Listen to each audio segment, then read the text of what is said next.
seriously the most growth I have ever had in my entire life. Yeah. Because, and I've had a lot of growth, but this one has been like, wow.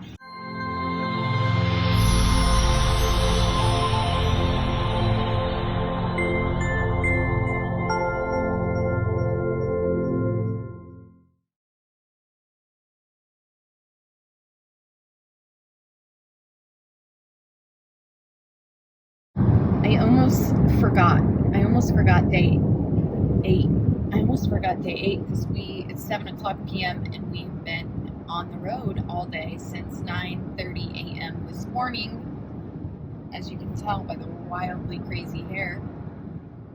Driving from Blue Ridge, Georgia, back home to Fort Myers, and we were just having a conversation. I pulled up the video as quickly as I can because we were just having a conversation.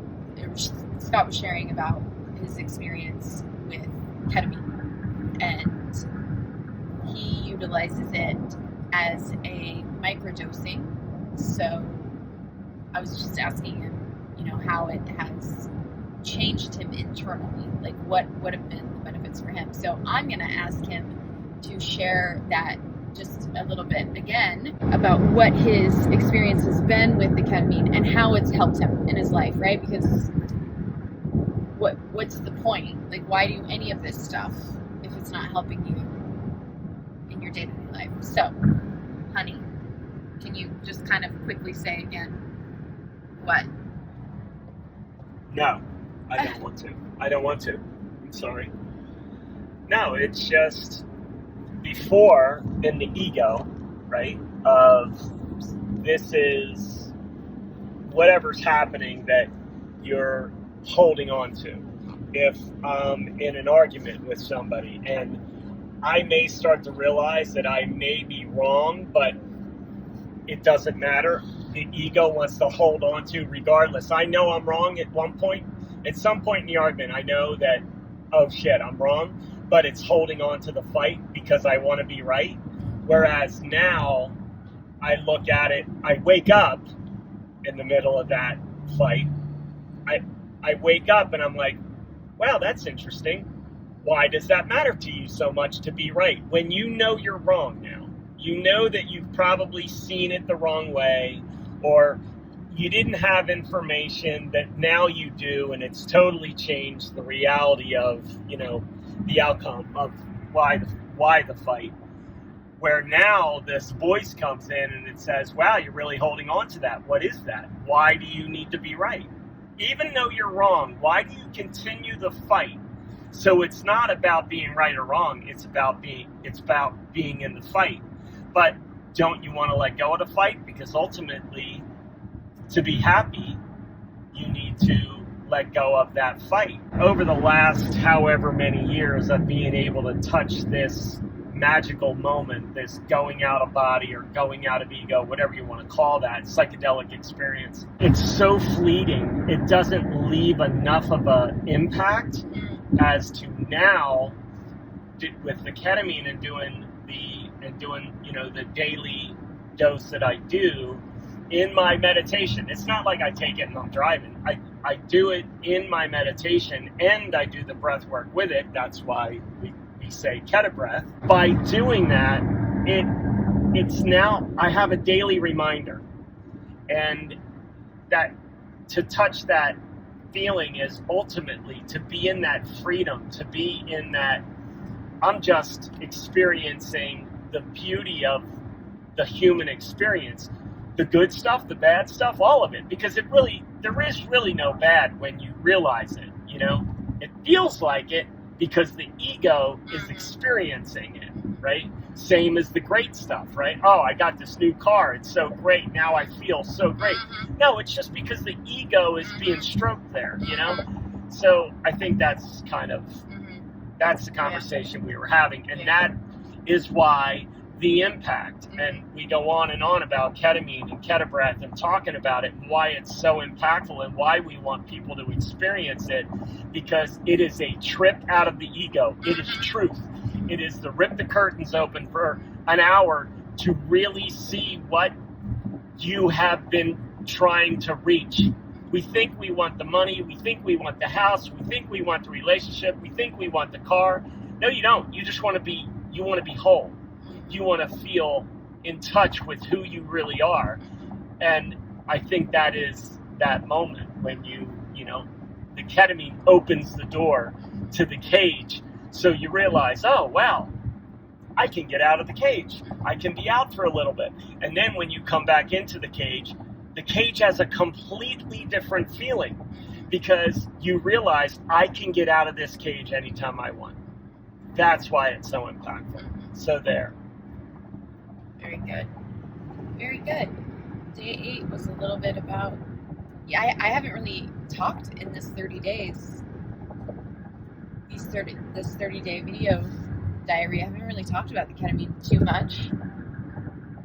And I'm not sure why, because it's made such a massive impact on both our lives since we first went to the retreat. You can talk about even the retreat. Yeah, I did talk about the retreat yesterday and just what we're all planning. The things coming up for me, but all of that. Yeah, it's so exciting. Yeah, we had a meeting with our team today about just getting everything prepared and all of that. So the retreat will be November 16th through the 20th. It's the weekend before Thanksgiving in Taos, New Mexico. And it's at a retreat center. We're renting out the entire retreat center, so it's just the people who are attending the retreat that will be there.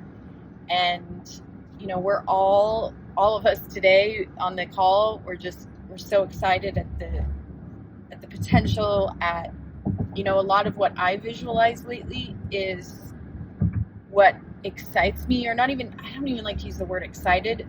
What opens my heart or fills my heart is the moment after the first, probably the second day after the first real dose, is seeing people come out of that and seeing their faces and being like, oh my gosh, oh my Christmas gosh. morning. Yeah, like I just got to experience truth. And when you experience truth, you cannot be angry. You can't be pissed off. You can't be mean. You can't be, aggressive. You don't want to take advantage of people, because you feel the truth of who you really are and who we all are. And the only space that can be held in that is just awe and wonderment and love and all of it. Expansiveness, tons of expansiveness, and clarity, so much clarity. I think that's the biggest thing is the clarity. Oh my gosh, that's because probably for you sure. come out and you're like, oh my God, I really didn't realize that I'm God. Yeah. I didn't know this. Yeah. And in such a beautiful, soft, safe, magical way. Yeah. It just kind of, I fell into God's heart. Yeah. I didn't know. Yeah. That I back was home. this. None of that shit matters. Yeah. All the None stuff of that that shit matters. I worry about in the day-to-day life, none of that matters. Yeah. And the bad stuff is beautiful too. Yeah. Because it's just the ego just perceives it as bad. It's not bad. It's just the ego is uncomfortable or whatever. It doesn't. Yeah. It tells you something's good or something's bad. So, like we're listening to Michael Singer, and it's like it will constantly tell you, okay, make all this happen so you can feel good, or don't make all this happen so you don't feel bad. It's this constant, incessant drive to try to control everything outside of you so that you don't feel bad, or you don't, you only feel good. And really what the medicine does is help you to surrender. Really, it just helps you to surrender in every moment. It unlocks, for me, it literally has unlocked something in my brain that has allowed me access to my higher self, or to that higher wisdom, or to that real truth of reality. It has allowed me access to that, and it hasn't been closed. It's stayed open. That communication with that thing has stayed open. And so that means, we all do meditation to sort of get out of that ego mind, but then we open our eyes and it's like, oh, it's done. With ketamine, in my experience, it's kept that open. So even when my eyes are open and I'm moving throughout my day and an experience happens, I still have a connection to that voice. Like he said, just like he said, he's like, oh, why are you why are you getting so triggered by that? You know, like that voice is now there that says, why are you getting so triggered by that? Like, why can't you let that go? That's interesting. What are you holding on to there? Like, here's a moment for you to let go. Here's a moment of spiritual growth. That's happening with his eyes open in a situation. So it's like it turns that channel on, and the channel doesn't get turned off. And I think for people who have been on a healing path, or expanding their consciousness or awakening, it's like it gives you access to that thing you're trying to reach all of the time. So it's like a personal therapist in your brain that says, that's interesting. You want to tell me about why that reaction? Yeah. Geez, I don't know. Yeah. I don't know why I had that really reaction. Is. Wow, that makes sense now, because I can see where I picked that up. And that's where it's been seriously the most growth I have ever had in my entire life. Yeah. Because I've had a lot of growth, but this one has been like, wow. And again, I'm not scared of it. Yeah. When you go into a journey, if you do ayahuasca or anything, it's like it's unsettling. You know what I mean? It's like, oh man, here I go. I'm gonna go. Where this is so soft and okay, would you like to know more? Yeah, I think I would. Okay, here you go. Oh, right? That's it. That's the magic. Yeah. That's the magic. Yeah. So day 8, a little bit about ketamine. I wonder what we'll talk about tomorrow.